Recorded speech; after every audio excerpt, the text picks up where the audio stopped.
Bom, galera, dando sequência ao conteúdo, é legal a gente entender o porquê que o período joanino é estudado, né, com tanta relevância e tem tanta importância na história do Brasil. Bom, todo fato histórico ele tem sua relevância, mas um fato histórico, né, ele não é explicado só pelas ações dos personagens dentro daquele momento. Para a gente entender, por exemplo, a independência do Brasil, é necessário a gente entender o processo histórico, a contextualização desse processo. Bom, para isso, né, no caso, né, da independência do Brasil, a contextualização é o período joanino. E dentro desse período joanino, nós temos um dos pontos, né, de maior importância para essa explicação aí da independência do Brasil é o fato do Dom João VI ter retornado para Portugal e ter deixado o Dom Pedro I como regente aqui no Brasil. Mas como que isso aconteceu? Isso aconteceu a partir da Revolução Liberal do Porto. A Revolução Liberal do Porto de 1820, ela tinha como pano de fundo a crise econômica em Portugal, assim como a ausência de Dom João VI, então rei, né, do Reino Unido de Portugal, Brasil e Algarves, da sua sede antiga. Então, a ausência de Dom João VI em Portugal vai levar a uma indignação muito grande das pessoas lá. Inclusive, né, a questão da crise econômica vai pesar também para a disseminação das ideias da necessidade de uma Constituição. Constituição essa que defenderia os interesses da burguesia e dos demais habitantes de Portugal. Até antes da Revolução Liberal do Porto, não existia uma Constituição, certo? Então, a Constituição, dentro da cabeça dessas pessoas, serviria como uma defesa dos seus interesses, porque está lá documentado. No caso, no poder absoluto, não existia uma Constituição, existia a palavra e a ordem do rei, que deveria ser acatada de maneira incontestável. Então, essas pessoas falaram para Dom João VI, ou você vem para Portugal, ou a gente dá o nosso jeito, e você perde o seu poder sobre a região de Portugal. Então, Dom João VI, né, pressionado por essas pessoas, por esses revoltosos, o Dom João VI retorna a Portugal, mas nessa dele retornar para Portugal, ele esvazia os cofres públicos, deixando o Brasil numa condição extremamente complicada economicamente. E quem vai ficar como regente no Brasil vai ser o filho de Dom João VI, o Dom Pedro I. O Dom Pedro I, ele vai ser colocado como regente aqui no Brasil justamente para conter as possibilidades das pessoas aqui no Brasil lutarem pela independência do Brasil. Porém, isso de certa forma vai ser um tiro no pé, porque o Dom Pedro I, na verdade, ele vai começar a ser assediado pelas lideranças econômicas e políticas do Brasil que vão, né, justamente estar falando para ele, né, dos seus interesses, né, independência, seus interesses de manter o Brasil, né, na condição em que estava, né, de conseguir comercializar com diferentes lugares, de ter certa autonomia política.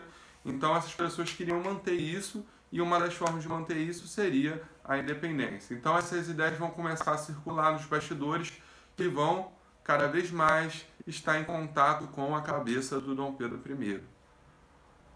Dentro desse processo, em Portugal, principalmente do ano de 1821 para 1822, vai crescer a ideia da necessidade de transformar o Brasil novamente numa colônia. Isso vai deixar essas elites brasileiras mais receiosas ainda, com mais medo de Portugal, né, colocar o Brasil, né, num contexto desfavorável aos seus interesses. Então, essas pessoas vão cada vez mais jogar essas ideias na cabeça de Dom Pedro I. E, no final de 1821, para facilitar o plano de transformar o Brasil em colônia novamente, o Dom João VI vai convocar o retorno do seu filho para Portugal. O Dom Pedro I, ele vai, dentro desse processo, de dezembro de 1821 até janeiro de 1822, ele vai estar observando ali o pedido de várias pessoas, principalmente das elites, pedindo para que Dom Pedro I continuasse no Brasil. Dom Pedro, por sua vez, ele vai, estudar a situação até que no dia 9 de janeiro de 1822, ele declara, que fica no Brasil. E isso acaba se tornando uma data histórica devido ao comprometimento do Dom Pedro I com o Brasil e não com Portugal. E esse dia ele é importante porque o Dom Pedro I ele vai assumir declaradamente um lado, e esse lado seria o Brasil. Dentro desse processo, o Dom Pedro I, durante o ano de 1822, ele vai formalizar, ele vai declarar para Portugal que todas as ordens que viessem de Portugal deveriam passar pelo crivo, pela aprovação dele, Dom Pedro I. E mais adiante também vai conter os avanços das tropas portuguesas ao Brasil de maneira desordenada, sem permissão. Todas as tropas que viessem para cá deveriam pedir permissão para Dom Pedro I. Então, pouco a pouco, ele vai formalizando, ele vai se postando como uma liderança do Brasil, que não iria acatar todas as ordens de Portugal. E isso, então, demonstra o quê? Um processo. Esse processo vem dos anos anteriores e no ano de 1822 nós temos etapas que começam principalmente a partir do dia 9 de janeiro de 1822. Bom, então, chegando em setembro, vai chegar uma comitiva de Portugal para o Brasil, e essa comitiva de Portugal que chega ao Brasil vai se direcionar para a região do eixo de São Paulo, mais especificamente para as margens do rio Ipiranga. E lá a comitiva de Portugal vai estar se encontrando com a comitiva de Dom Pedro I. E essa comitiva vai continuar tocando na tecla de que Dom Pedro deveria voltar para Portugal e que o Brasil deveria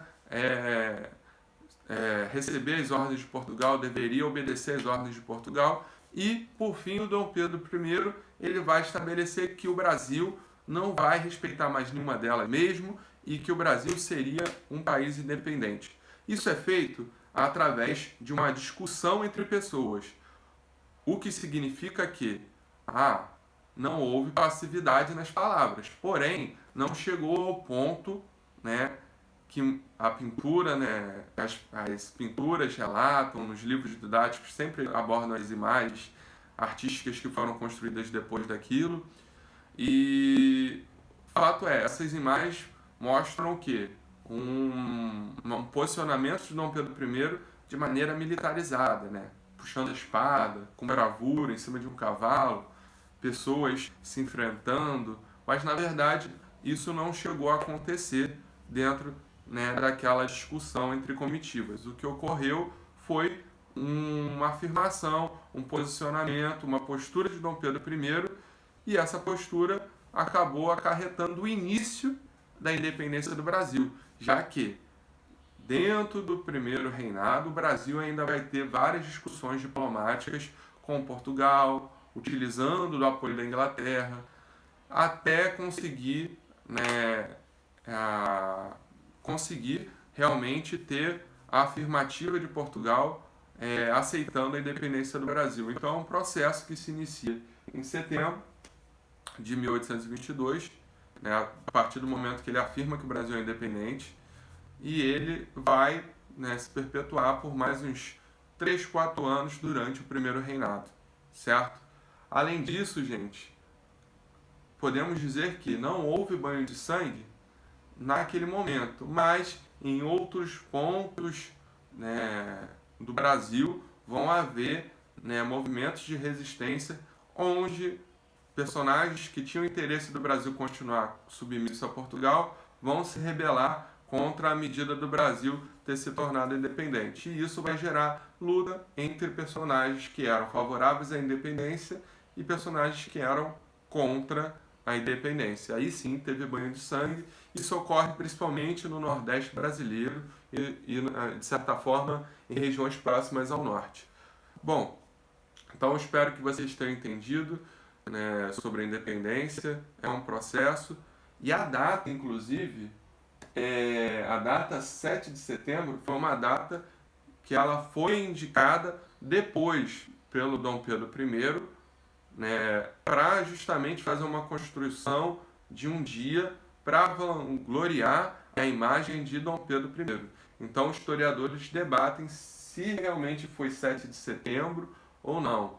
De fato, essa data foi escolhida para a construção da imagem de Dom Pedro I enquanto herói e fundador da Pátria Brasil, certo?